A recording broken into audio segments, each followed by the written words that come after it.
Yeay, good day sahabat rock and roll. Selamat pagi, siang, sore, malam. Kapanpun kalian nonton, aku harapkan semuanya dalam keadaan sehat dan juga terhindar dari COVID. Nah, itu isu yang selalu dibahas ya.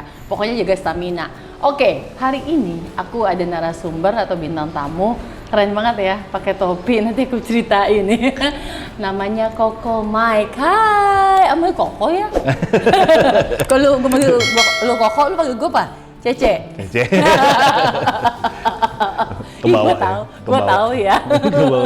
Iya, Mike. Aku manggilnya Mike aja ya. Siap. Oke, Mike. Mike ini punya cerita seru banget yang mau kita share, yang mau di-share sama Mike. Apa aja, karena ini segmennya adalah Ibu Baru Tahu, jadi nanti Mike banyak membahas tentang perjalanan hidup. Siap. Real story. Real story. Pokoknya aduh luar biasa. Aku udah kepoin tapi nanti mau tanya banyak. Oke sahabat rock and roll, sebelum kita lanjut mari kita check it out yang rock and roll berikut ini. Gini Mike.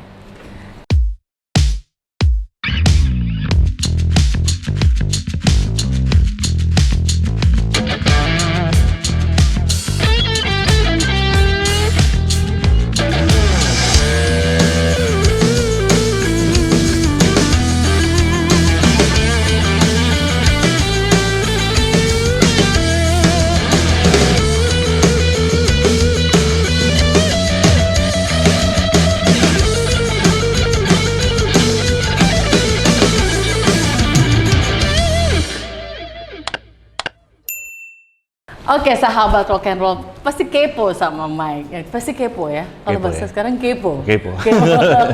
Mike, aku penasaran. Ya. Yang pertama adalah karena yang aku tahu Mike adalah dulu pemakai. Yes. Terus juga bandar narkoba. Bandar juga. Bandar narkoba di Amerika? Di Amerika. Luar biasa. Bandar narkobanya di Amerika dan di Indonesia. Indonesia juga. Ya, sempet. Sahabat rock and roll, bandar narkobanya di Amerika, nggak main-main, nggak kaleng-kaleng, dan sempat juga di Indonesia. Di Indonesia pernah juga. Terus sekarang akhirnya menemukan jalan terbaru gitu ya. Nanti kita bahas. Jalan terbaik. Jalan terbaik, masya Allah, jalan terbaik. Oke, tapi kita bahas satu-satu. Yang pertama adalah tadi Mike sebagai seorang pemakai. Kalau dulu ke Amerika tuh memakai karena maksudnya di sana sekolah. Kuliah? Nggak kerja tadinya. Lu kerja? Nah, jadi sebenarnya awalnya tuh saya di Indonesia udah jadi pemakai. Oh, di Indonesia udah jadi pecandu. Udah jadi penyanyi. Udah jadi pecandu. Apa? Pakainya putau. Ih, mahal. Tahun berapa tuh, Mike? Itu tahun 97 pertama kali make. 97 sudah pakai putau. 97 98 lah gitu. Itu tahun, kalau setahu gue tuh tahun gue kuliah 97 itu putau tuh lagi hits-hitsnya ya? Lagi hits-hitsnya. Dan hukumnya beda pada saat itu. Oh ya? Pada saat itu kayak orang belum ketemu belum tahu akibatnya tuh kalau lu make bakalan lebih ekstrim kayak sekarang kan. Oh ya? Ada hukuman dan segala macam. Itu kayak sesuatu yang baru di dunia anak muda pada saat itu kan. Tunggu. Putau itu pakai suntik ya? Iya, saya suntik. Tapi suntik. awalnya pertama kan kita drag, kita bakar. Bakar, isep, asapnya masuk. Sama lama-lama dari mau getting high sampai udah dapet sakitnya. Jadi kita pakai itu cuma buat ngilangin sakitnya. Jadi funnya udah hilang. Jadi karena ngerti gue. Tunggu. Lu pakai terus getting high. Ya. Kalau pertama kan kita mau pakai narkoba to get high, right? Yes, kita betul. mau enjoy segala macam, mau enak. Ah. Tapi ntar pada saatnya kita udah kecanduan, badan kita udah sakit, kita pakai itu cuma buat ngilangin sakit. I see. Untuk get high, you have to get more money to buy more. Iya. Gitu. Orientasinya beda kalau udah kayak gitu ya. Iya. Oke. Pada saat itu sih kayak orang tuh masih pada nyoba-nyoba. Saya kena rotasi sekitar nyoba-nyobanya itu lumayan sih, lumayan kayak baru-baru hype-nya, seru nih, orang belum tahu sakaunya gimana, kalau ketangkep gimana. Circle pergaulan. Yes. Iya. Berapa tahun tuh di Jakarta pakai? Di Jakarta sampai saya berangkat ke Amerika itu 2001. Hari terakhir aku berangkat ke Amerika, saya masih pakai. 4 tahun tuh ya? Sakaunya di pesawat. Astaga. Sakau tuh. Nggak, sorry sahabat. Ini bener-bener aku baru tahu juga nih. Jadi kalau misalnya ngomongin putau, sakaunya tuh apa? Sakau badan kita kedinginan. Kedinginan. Terus setiap lubang yang ada dalam tubuh kita itu mengeluarkan cairan. Maaf ya, kayak dari pup, dari lubang hidungnya meler gitu. Terus kita punya dari mulut tuh kayak you feel like apa sih dalamnya nggak gas. gitu ya. Gas. Oh, oke. Kita muntah apa segala macam kayak gitu. And it's hurt. really Yeah. hurt. Sangat-sangat bener-bener kayak kalau nggak make kayak udah mau mati. Iya. Jadi awalnya lu dapet fun, lama-lama lu cuma kayak Yes. udah kecanduan, lu harus pakai cuma biar nggak sakit. Yes. Makanya banyak banget yang misalnya kena putau itu sampai kurus banget ya. Yes, karena kita duit buat makan tuh dipakai buat beli barang. Iya. Dan persahabatan itu tadinya pakai bareng sampai bisa jadi sendiri. Aduh, gue punya barang, lu gak usah tahu deh gitu. Lu minta, terus Yes. itu serem ya. Ya kayak dari sama-sama pakai bareng, getting high together sampai udah kayak lu gue deh. Iya, soalnya mahal. Lu sakau, tak gue kasih barang, gue sakau, lu belum tuh kasih gua. Iya ya. Jadi itu semua mentalnya sudah semua kena. meracuni otak kita ya. Semuanya. Itu tahun 97 berapa duit tuh? 97 itu 0,1 kalau kita encer ya itu masih sekitar 35.000. Hah? Yes. Oke. At that time ya, Iya, at that time. satu gau tuh 1 gram sekitar 350 sampai 400. Itu Lumayan. Ya lumayan. Heeh. Balik lagi ke Mike ya. Yes. Ini seru banget, sampai situ aku udah merinding duluan. Terus Jakarta itu belum sempat ngedarin, cuma pakai aja. Jadi kita sempet ngedarin Sempat. karena kayak kita beli satu gram gitu kan 400.000. Kita jual lagi kan dibikin paket kecil kan jadi 12 atau 13 kan. Lalu ada untung dikit. So, at least you make You money free. of it, you can get a free dope kan. Iya, Kayak gitu-gitu betul. dari kecil. Terus akhirnya kan ini circle tuh ketika kita nongkrong sama teman-teman yang make, terus kita pasti nongkrongnya pindah ke bandar. Kasarnya kalau temenan sama bandar, lu nggak punya duit sekarang bisa pakai dulu, bayar nanti. Atau lu kerja buat dia nantinya gitu kan. Udah sistem kasbon. Iya, udah season kasbon. Jadi Gitu kita ya? tuh mikirnya kayak gitu. Kayak ya udah gitu. Ini teman baik gua, my very best friend is my dealer gitu. Iya. Lu mau suruh gua apa aja, let me do it. Iya. Itu sampai kayak gitu. Kita tuh barang ya. yes, mentalnya itu sama keluarga itu hancur banget. Keluarga tuh udah kayak apa ya? Udah kayak bank. Apa yang barang adik gua, barang mak gua, semua segala macam. Sampai kayak gitu, bisa- Mike? Yes. Terus lu nggak mikir kasihan, nggak mikir. Kalau lagi sakau nggak kasihan. Abis make udah giting pulang baru sadar. Aduh. Pernah kejadian sekali kan dulu since my dad passed away itu salah satu alasan saya kenapa saya nggak takut sama siapapun. Dulu saya paling takut with my dad, takutnya dalam arti respect ya. Sama bokap. Ya pokoknya gue mau bandel-bandel gue nggak berani deh karena gue tahu resikonya my dad tuh bakal marah karena dia nggak pernah marah. Sekali dia marah kita tahu oh ini salah nih gitu. Akhirnya ketika dia pass away di 96 dia meninggal. Terus 97 itu kita drop. Jadi all the Ya finance. finance gitu. semua berantakan karena saya masih SMA kelas 3 baru mau lulus terus udah lulus baru mau masuk kuliah. Nah, ini kayak di rumah tuh nggak ada yang cari income. Jadi my dad waktu kita masih ada dia, kita mau belajar di usahanya bilang udah lu pulang aja ke sekolah aja deh. Nggak usah gitu Nggak kan. usah, ya. Jadi while my mom jadi single parents Baru berasa. Jual-jual semua iya, gitu. dari naik mobil. Dulu kan zaman-zamannya geng mobil di bowling, kan, nongkrong segala macam. Iya, Senayan. Saya salah satu ketua gengnya gitu kan, Oh, nongkrong. sempet. Sempet ikut-ikut geng komplek tapi ya anak-anak mobil gitu kan. Nongkrong. Terus tiba-tiba mobilnya nggak ada. Iya. Datanglah kayak pikir kan teman nongkrong, naik motor. Ada cengan gini. Masa ketua naik motor? Iya. Ya masuk akal sih. Iya. Ketua geng mobil tapi bawa motor gitu kan. Iya. Nah, jadi gue merasa gue nggak diterima di situ kan. Nongkrong sama anak-anak motor, ketemu all my cousin yang pakai hutau. Oh ya ampun. Nah di situ ketemu pertama kalinya. Iya. Pertamanya nongkrong doang karena pengen cari penerimaan kan. Iya. Nah tapi di situ karena orang makin lu gila ya make ya. Kita masih ngomelin tuh. Lo awalnya masih reject. Masih. Akhirnya ujung-ujungnya dia pinjem duit kan. Pinjem duit. Bego amat ya. Gue kasih duit tapi gue nggak make. Lu mikirnya ke situ. I was like, karena gini kan kita nggak ada tempat nongkrong nih. Kita nongkrong Kita di sini panggil diterima mereka, gitu kan, diterima. Mereka enak gitu. Nah, pertama gue nasehatin nih. Iya, minjem Gila lu, make terus gini-gini. Akhirnya pinjam duit kasih. Lama-lama gue kasih lu duit kok gue nggak make ya. Iya, lu yang Nyobain. enak. Ditawarin.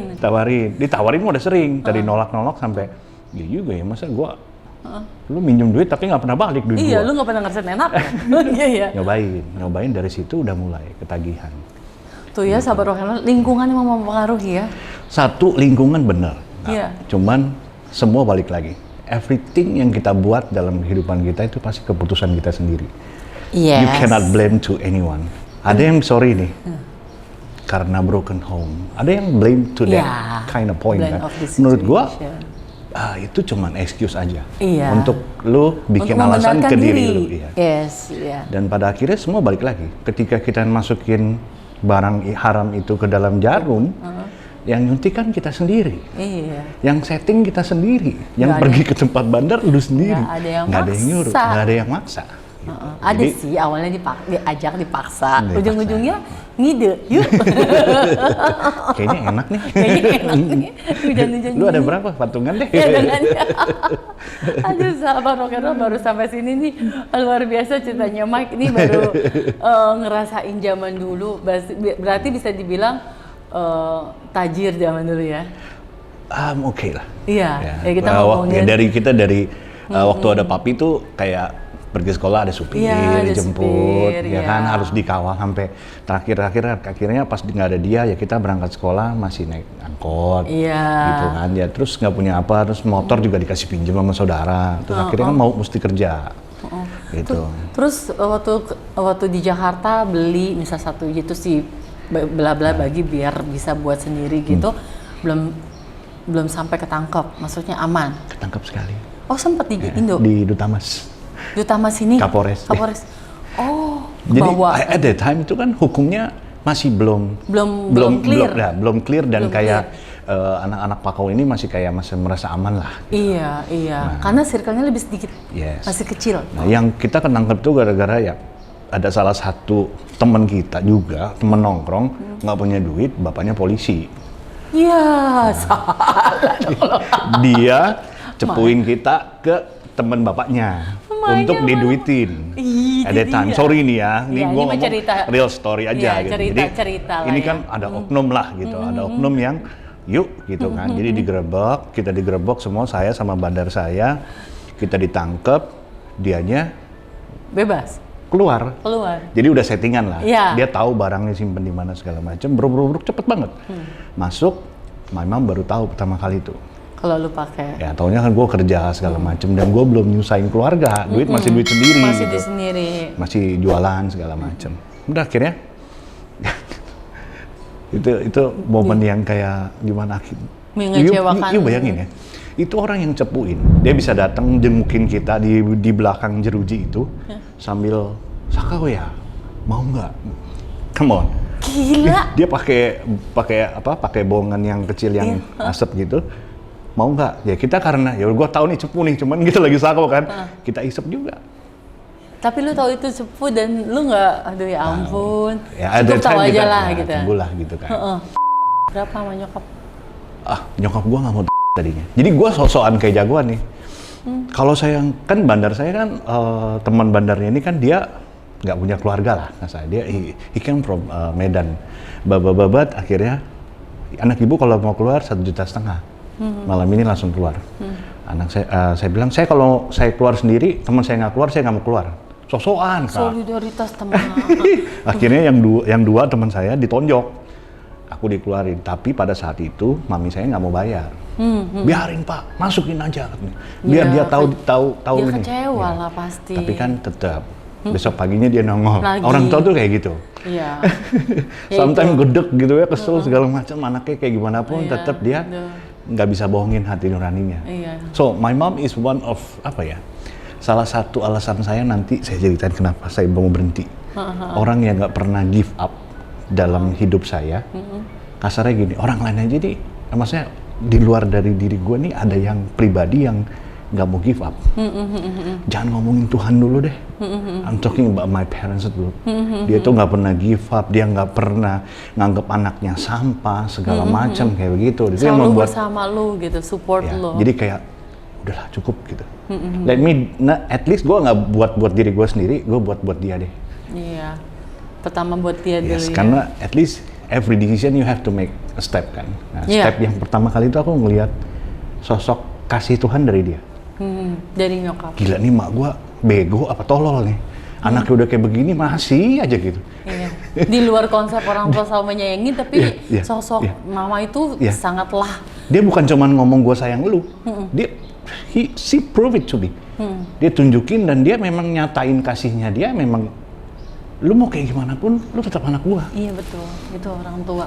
Iya, Lu best. mau bagaimanapun ya Yes. lu adalah anak gue. Anak gue gitu. Mau kayak Yang gimana? tetap akan gue banggain. mau gua ketok, mau gua jitak tetap gua omelin, lu anak gua gitu. Iya, itu aku berasa sih sebagai seorang ibu. Ya. Makanya nih buat mungkin yang nonton, peran orang tua tuh penting. Ya. Yang aku pelajarin ya dari kehidupan ini. Kadang tuh kita kayak kalau sekedar nonton film Korea Kak, Iya. kan kalau lempar batu tuh kan ada kayak lingkaran ya. Lingkaran. Yang pertama itu keluarga Kak, circle pertama. Yang kedua baru Best sekitar, friend. sekitar. Yang pertama core-nya itu harus keluarga. Kalau keluarga tetap support no matter what, orang ini pasti bisa pulih. Iya. Separah Apapun. Walaupun supportnya nggak banyak, my mom nggak banyak duit pada saat itu. Dia cuman ya udah apa yang dia punya aja, dia berikan semuanya. Dan itu cukup. Iya, karena dengan support, ya perhatian segala macam kepercayaan itu bikin mental kita juga jadi lebih pulih. Yes. Oh. Jadi kita udah nggak ngeliat diri kita nih, kita ngeliat, ih, Ada ya? udah ada loh gitu. Ada ya, iya. Ya kalau ngomongin narkoba sahabat rock and roll ya banyak ya kalau kita kena narkoba, maksudnya banyak cerita ya. Banyak cerita. Teman-teman malah ninggalin. Kalau lu ketangkep malah ketakutan, ngumpet. Tapi kalau namanya orang tua, pastinya tetap semarah-marahnya Semarah-marahnya. tetap usaha bagaimana caranya ini anak gue sembuh, anak gue keluar gitu ya. Sahabat rock and roll, sebelum kita lanjut jangan lupa video ini di like, comment, share, dan subscribe ya. Kita akan bahas lagi nanti tentang perannya mama ya. Yes. Karena itu pasti banyak banget yang dibahas dan sangat dalam. Tapi yang aku kepoin lagi tadi perjalanan dari Mike dari Jakarta ke Amerika. Kondisinya sakau. Yes. Gimana itu ya? Jadi Itu terakhir tuh, pramugari nggak gimana gitu? jadi ketika waktu di Indonesia itu kan, my mom udah capek lah. Iya. Dia sampai nanya gini, lu nggak capek begini terus kan? Make berhenti. Maksudnya mau diapain aja, mau ditempeleng apapun, lu begini-gini aja gitu. Udah yuk, mami ada yang nawarin kerja di Amerika. Waktu itu dia ditawarin kerja sama saudara as a baby sister. Allah. Wow, there's something. Something tuh. Terus dia bilang, kok mau ajak anak gua nih? Karena dia ngerasa kalau ada dia aja begini anaknya gitu kan, apalagi nggak ada gitu kan. Terus dia ngeliat saya kan udah luntang-lantung segala macam, kerja udah nggak beres, udah jadi pecandu segala macam. Udah akhirnya mau ikut nggak? Jadi saya tuh yang dipilih, aku punya adik 3 cewek, masih lebih kecil-kecil dari saya tapi nggak diajak. Perempuan. Perempuan, jadi harusnya cowok yang jagain adik-adiknya. exactly. Karena my mom, makanya adik saya bilang, lu kayaknya lu paling sayang sama mami dah. Enggak, guys, mami sayang semuanya. Cuman at the time dia tahu saya yang paling ringkih lah, yang paling perlu bisa. perhatian khusus. Yes, diajak, saya masih make malamnya. Malamnya kita make, pagi berangkat, selama perjalanan kan 22 hours tuh kan, udah automatically sakau lah itu. Sakau. Turun pertama kali, gue bilang ini, Lu nggak bawa kan di nggak berani dong, serem Amerika. Terus nggak berani. Amerika mana? LA? Oh iya, turun di LAX, kita turun di sana. Pertama kali sebenarnya excited, sedikit sakau sama sedikit excited. Men, Amerika gitu kan. Ngimpi apa gitu kan. Tahun berapa tuh? 2001. 2000 atau 2001 saya lupa, Januari. Saya berangkat masih musim dingin tuh. Masih dingin. Masih salju. Sedikit excited. Terus akhirnya kita langsung jalan. Selama perjalanan LA kan semuanya kan tulisannya Chinese gitu kan. Iya. Ini Taiwan apa LA sih? Karena kita kan menuju ke kota waktu itu di Rowland Heights. Rowland Heights itu ya Rowland Heights dekat Monterey Park. Kak. Oh, oke. Ya banyak sama Asian-nya lah gitu ya. Asian-nya. Nah, terus udah gitu di sana, di situ tempat yang saudara kita base camp di situ. Di situ aku nani sakau for 5 days dan itu berhasil. Karena nggak ada barang, Kak. Ya maksud gue, tapi lu berhasil. Ya harus lewat. Jadi gini, kuncinya keluar dari kecanduan itu adalah kita harus ngelawan sakitnya. Sakitnya. Nah, karena selama kita masih ada barang, kita selalu kan punya alasan. Ini banyak sekali anak-anak yang seangkatan tuh suka alasannya kayak gitu.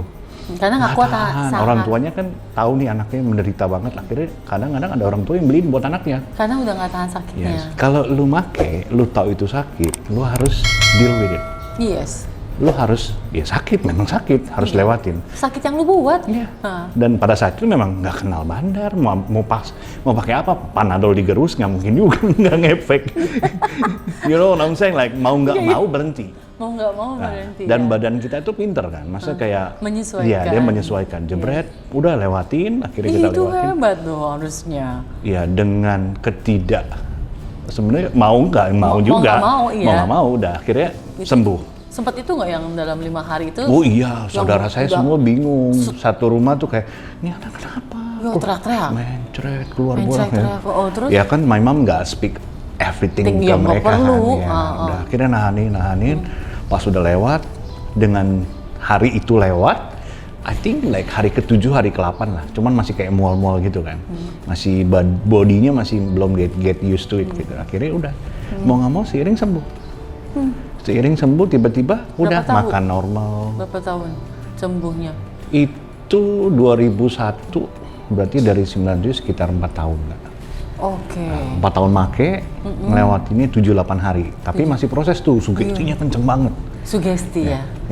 Ini sorry Kak, lu kalau udah berhenti sekalipun, sugesti itu nggak bisa hilang. Sugesti itu kan memori kita. Iya. Gua tahu enaknya dulu. Enaknya, iya. Ya kan? Iya. Jadi ada orang bilang, lu sugesti udah hilang nggak make? Hilang, nggak mungkin. Gimana cara kill that sugesti adalah harus punya sugesti yang lain. Iya. Kayak aku naruh hidup aku di Tuhan. Oh ikut Tuhan tuh ternyata Tuhan tuh baik ya, gini ya. Kalau gua pakai lagi, gua inget nih enaknya gimana. Tapi resikonya ini loh. Itu yang membuat kita tuh jadi to reduce the suggestion. Ada sesuatu yang lain yang lebih penting daripada ini gitu. Bahasanya tuh lu mengalihkan juga gitu. Sugesti itu nggak bisa hilang. Selama kita masih otaknya masih bisa inget memori, pasti ada tahu rasanya. Kayak kita lagi cerita kan, kayak akan nanya, Mike gini, aku masih inget. Oh iya. Ya kan, how to the sensasinya segala macem. Iya, karena ngomongin narkoba ya sensasinya kan. Itu kan kena semua Kak. Kena semua. Memori, mental, semuanya kan semua kita kena gitu. Gila. Terus sampai di Amerika akhirnya kena lagi, ketemu sama siapa? Itu dia. Emang namanya tuh narkoba love me so much ya. Love me so much. Oke, and then aku di LA was. Setelah keluar dari Putau, karena jiwanya masih sugesti, I try to get another drugs yang bisa aku reach. Nah, ada satu namanya Rumah Anak-anak Indonesia. Itu orang-orang kaya semua. Pakainya sabu Kak, crystal meth. Crystal. Cobain gitu kan. Oh jadi lu nggak nyari Putau, tapi karena nggak ada di sana. udah nyari nggak ketemu. Oh itu maksud gue, lu nyari dulu kan. Ketemu nongkrong lagi kan, anak-anak Indo. Gue pikir karena mahal jadi lu pindah ke sabu, nggak ketemu. Nggak ketemu, udah nyari nanya-nanya gitu kan segala macam. Pasti penasaran kan? Pasti. Kalau bisa ada orang tengah jalan gitu ya misalnya segala macam, kayak misalnya dia homeless and everything, lu you know how to get drugs, gua tanya gitu kan. You know what I'm saying? Kalau dia marah atau segala macam tersinggung ya udah gitu kan. Yang penting kan gue nyoba gitu. Iya, mending gue usaha cari ya kan. Sugesti kayak gitu. Sugesti iya, saking penasaran. Like, you put everything behind. Pokoknya gue how to get this stuff. Iya. Itu yang gila sih. Gue kebayang sih, maksudnya kayak aja gitu, dapat sensasinya nyobainnya nih ya. Why not? I try gitu kan. Iya. It doesn't kill me anyway. Terus lu kerja gitu. juga di sana? Kerja. Makanya lu punya kerja uang? Nggak betah. Oh, oke. Karena jadi kayak di sana udah mulai normal, everything. Mau cari kebiasaan keseruan baru kan, dan harus kerja. Memang tujuannya ke sana mau kerja. Yang bayar siapa kalau nggak makan segala macam. Kerja nggak betah. Kerja nggak betah, maunya balik ke base camp. Base Kan ada camp temen, yang itu. teman-teman di ini. Orang Indo, semua. Orang Indo semua. Di situ gue lihat ini orang kok minum Coca-Cola non-stop ya satu harian. Jadi mereka masih tertutup nih sama orang-orang karena kan drugs di sono kan really hukumnya ini kan. Hukumnya lebih kejam jadi ya. mereka berkelompok dah, teman-teman yang tahu kayak kita anak-anak baru kan curiga juga nih. Terus dia bisa main soliter, penjamannya soliter bisa dari siang sampai pagi Kak. Begini tangannya bilangnya orang nggak beres nih. Pasti ada sesuatu. Dan pasti ada sesuatu. Ini kalau nggak pakai narkoba bohong. Tapi saya belum terlalu nyemplung ke crystal meth kan. Baru ngomong, Mike mau nyobain nggak? Pakai. Wih. Akhirnya ditawari. Party kita. Jadi ini base camp yang ada orang tua, ada my mom with my ini anak-anak muda semua. Nongkrong situ. Udah kerja nggak pernah betah. Lu nyobain akhirnya? Nyobain. Beli? Enggak, masih. Orang kaya semua ya. Berapa dulu tuh kalau di Amerika? Di Di Amerika 1G, I think almost 100 ya, at that time ya. Sekarang kan udah nggak dapet kayaknya. Itu berapa lama bareng-bareng sampai akhirnya lu kecanduan sendiri? Akhirnya pada saat itu karena gue nggak terlalu into crystal meth, sempat ketagihan, tapi akhirnya kayak, waduh gue nggak bisa begini terus nih. Gitu, karena nggak sama. Efeknya kenapa? Crystal meth itu kan dia beda ya Kak. Kalau kita kan anak pakau kan bawanya kayak low, kayak ganja, heroin kan ke bawah. Kalau crystal meth, slow, kencang, kayak ecstasy. Tadi lu bilang melek. Iya, melek, maunya aktif segala macam. Ini bawaannya paranoid, tweaking, kayak ada apa nih? Lu dengar suara polisi aja kayak, ada apa nih?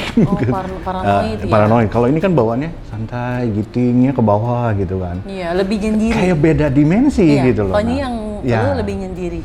Kalau itu kan lebih parno ya. Lebih parno, kayak lu lebih pede segala macam. Kadang-kadang over pede gitu kan. Oh, bisa pede ya? Bisa. Makanya kayak orang-orang yang mungkin kayak di orang pemakai itu ada teman-teman saya yang tadinya dia di dunia aslinya itu nggak pede. Oh, dia pakai itu biar lebih kayak gue diterima nih gitu. Pertama gue bisa nerima diri gue sendiri, baru gue bisa diterima sama orang lain. Gitu. Beda dimensi dan saya kayaknya risih gitu. Walaupun kok kayaknya begini banget sih. Akhirnya aku decide aku pergi ke Florida. Cari kerjaan yang nggak mau deket-deket sama base camp ini lagi. Itu pinter. Karena pilihan, semua kan pilihan. Oh iya benar. Balik ke poin pertama. Balik lagi, kita semua pilihan kayak, gue nggak bisa nih begini terus. Ya kan, akhirnya saya pilih ke Florida itu. Nggak sama mama? Nggak, sendiri. Berangkat, karena udah bisa-bisan juga kerja berhenti terus segala macem kan, udah mulai dicurigain juga karena sama nyokap kan. Nyokap kan babysitter seminggu sekali pulang. Jadi kan kayak 6 hari nggak ketemu gitu kan. Ini anak kok nggak kerja-kerja? Iya, mikirin ya kan jadi mikirin. Lu kenapa lu gini-gini udah mikir, udah akhirnya kayak ya udah gue tinggal ini nothing tulus karena memang gue nggak suka gitu kan. Akhirnya cabut ke Florida. Florida jauh, bener-bener dari pilihnya ujung ke ujung. Jadi kan kalau kita di sana kerja di Amerika, mungkin kakak tahu kalau di agensinya di downtown tuh ada satu buku tebal gitu kan. Which state you like? Mau kerjanya di mana kan banyak. Kayak dari busboy, dari waiters, mau jadi cook atau dishwasher semuanya komplit gitu. Tinggal pilih state-nya kan. Ya udah jadi Florida deh yang paling jauh. Itu flight kita sampai Miami, terus naik Greyhound ke kota kecilnya gitu. Udah kerja di situ. Aku di Florida itu 4 tahun Kak. Kerja apa? Dari busboy sampai waiters, sampai jadi manager in one restaurant. And I sama sekali nggak sentuh narkoba. 3 tahun pertama. Itu bagus tuh. Tahun keempat make. Ada posisinya. Tahun keempat tetap pakai. Main. Nah jadi kan selama hampir setahun di LA, 4 tahun di Florida, almost 5 years tuh aku belum ketemu putau. Belum ketemu putau. Crystal meth ada di Florida, cuman karena nggak suka, awalnya aku nggak pakai. Gue mau ngasih statement itu. Gue kayaknya tahu kenapa lu nggak pakai selama lu kerja di Florida. Karena lu nggak suka kristal. Iya. Ya, jadi better. Ganja aku pakai. Maksudnya. Delivery boy-nya semua pakai ganja. Oh, semuanya. Oh, di Amerika ya. Di Amerika. Mereka nganter makanan sambil gini-gini. Kalau nggak, ya sepanjang perjalanan kan ditutup, nge-bake kan. Nge-bake itu benar-benar asap semua. Asap ya, iya. Kan kalau nggak salah ya, hukum di sana tuh kalau kita megang linting itu nggak sampai 2 cm atau segala macam lah, pokoknya ada kuantitinya, you're bukan drug dealer gitu, you orang sakit, pasien. Pasien, iya. Yang gue cerita tadi, gue untuk Amerika tiba-tiba kok wangi banget sepanjang pantai. Wangi ya? Terus ada apa namanya itu, ada tokonya. Bakery terus, mana nih? Bakery mana? Terus ada dokternya. Terus iseng-iseng sampai penanya, ini apa? Ya kalau mau gitu. Caranya lu harus punya resep dokter. Ya, prescription ya. Iya, terus bayar, terus dikasih di situ. Di sana boleh. San Francisco, LA, Yes. tau gue gitu. Kalau di New York justru gue nggak pernah ngeliat. Kayaknya lebih In some tertutup. state memang mereka udah ini. Ya boleh lagi gitu ya. Balik lagi, jadi 3 tahun lo kerja sampai jadi manajer, Jadi manajer, nggak kena narkoba, udah bisa beli mobil sendiri. bisa beli mobil Ya. sendiri. Dari tadinya kita kan tinggal di mes rame-rame kan, sampai udah bisa punya apartemen sendiri, Wow. sampai udah punya, ya lumayan lah beli ini beli itu. Terus aku sempet ada kirim juga ke Indo buat adikku kuliah segala macem. Oh, mama pasti proud banget sama lo kan? Ya, at that time my mom masih di Amerika. Iya. Cuman kayak pada saat itu kayak apa ya? Tenang. My mom udah bukan mikirin bisa ngasih apa, ngeliat anaknya bener aja udah cukup gitu. Iya, iya. Maksudnya tenang. Iya. Rasa, anak gue udah bener nih Yes. gitu. Terus akhirnya my mom tuh pulang duluan kan ke Indonesia. Indonesia gitu. Oh, oke.